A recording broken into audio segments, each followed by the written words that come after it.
දන්නේ නැහැ. අපි තාම දැක්කේ නැහැ නේ මේ ඔසරියක් ඇඳලා. අපි ආරාධනා කරනවා අග්‍රාමාත්‍යවරයාට ලස්සනට ඔසරියක් ඇඳලා දවසක එන්න කියලා මේ සමාජයට පේන්න. දේශපාලන කුහකයින්ට අමනයින්ට නෙමෙයි මම මේ කතා කරන්නේ. මැරලා ඉපදිච්චෙන්ට නෙමෙයි මේ කතා කරන්නේ. මේ කතා කරන්නේ පොළොවේ බය ගහලා ඉන්න උඹලා වගේ උන්ට.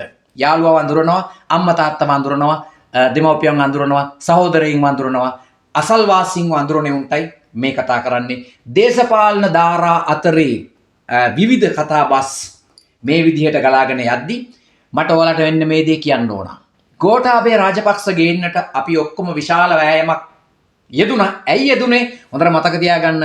එදා පැවතුණු දේශපාලන අධිකාරියේ අමනා කටයුතුකම් නිසා තමයි ගෝඨාභය රාජපක්ෂව බලයට ගෙනාවේ. මොකද දේශපාලන අධිකාරිය නියෝජනය නොකර ජනාධිපතිවරයෙක් තමයි ඔහු. කවුද ගෝඨාභය රාජපක්ෂව එලව ගත්තේ? යම් කිසි දේශපාලන බලවේගයක්ද? එහෙම නැත්නම් පවුල් ආරවුලක්ද? ඇයි ගෝඨාභයව මේ රටෙන් පන්නලා දැම්මේ?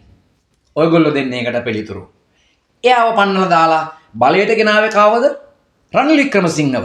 රනිල් වික්‍රමසිංහ කියන්නේ මේ රටේ යම්කිසි දේශපාලන පක්ෂයක ප්‍රබල නායකත්වයක් දරපු හොඳ ඔළුවක්.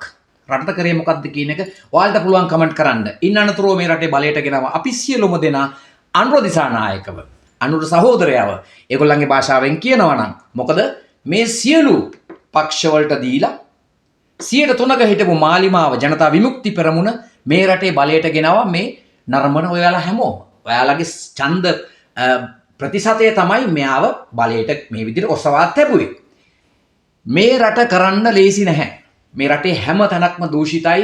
මේ රටේ අකර්මණ්‍ය වෙච්ච තැන් බොහෝ විශාලයි. ඒ කෙසේ වෙතත් රටක් හැටියට සංවර්ධනයේ යම්කිසි එක්තරා කොටසක අපි ඉන්නවා. ඒක නෑ කියන්න බෑ. මොකද 30 අවුරුදු යුද්ධයක් තිබුණු රටක යුද්ධය අහවර කරලා ධර්ම ත්‍රස්තවාදය තුරන් කරලා ඒ රට සංවර්ධනය කරා රැගෙන යද්දි කුමන හෝ හේතුවකට මේක විනාශ වෙලා කූජිත වෙලා ගියා. ඒ අවස්ථාවේදී පැවතුණු දූෂණයෙන් අවම අඩුම ජනතාවගේ ප්‍රසාදය දිනාගත්තු පක්ෂය හැටියට හිටිය මාලිමාව ජනතා විමුක්ති පෙරමුණ. එතකොට කොළ රතු නිල් මේ ඔක්කොම එකතු වෙලා බලයට ගෙනාව අනුර දිසානායකව.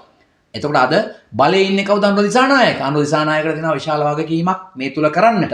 එයා එයාගේ රාජකාරිය කොහොමත් කරනවා කියන එක අපිට කුහක නැතුව කියන්න ඕන. නමුත් ඔබ ඔබේ රාජකාරිය හරියට කරනවද කියන එක පැහැදිලිව අවබෝධ කරගන්න ඕන. ඒ වගේම තමයි මේ කිසිම දේශපාලනයක් අවබෝධයක් නැතුව ඔහේ මේ රට ඇතුලේ විශේෂයෙන්ම ওই පක්ෂවලම ඉන්නවා පොහොට්ටුවේ අලියාගේ සජ්ජයාගේ අනුරගේ ওই පක්ෂවල ඉන්නවා ගොඩාක් මේ සමාජය නියෝජනය කරන උන් විසින් ඒ පක්ෂය විනාශ කරනවා. පක්ෂයේ තියෙන ප්‍රබලත්වය, පක්ෂයේ තියෙන ගැඹුර, පක්ෂයේ තියෙන ආකර්ෂණීය බව එහෙම් පිටින්ම දියාරු කරන උන් ටිකක් ඉන්නවා. විශේෂයෙන්ම ওই ගොඩාක් ජනනායකයෝ නැති උනේ අන්න ඒ වගේ උන් නිසා.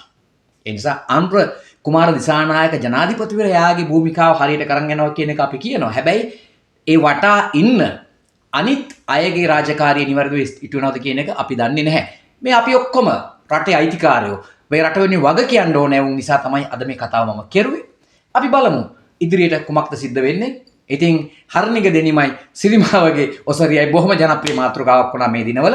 අපි බලමු මේ මැතිවරණේ මොනවාද අපිට ලැබෙන ප්‍රතිඵල. මේ මැතිවරණේ සුබ දේවල් අපි ඉදිරියට ඔයාලා වෙනුවෙන් අරගෙන එනවා. සුබ දවසක්. ජය වේවා.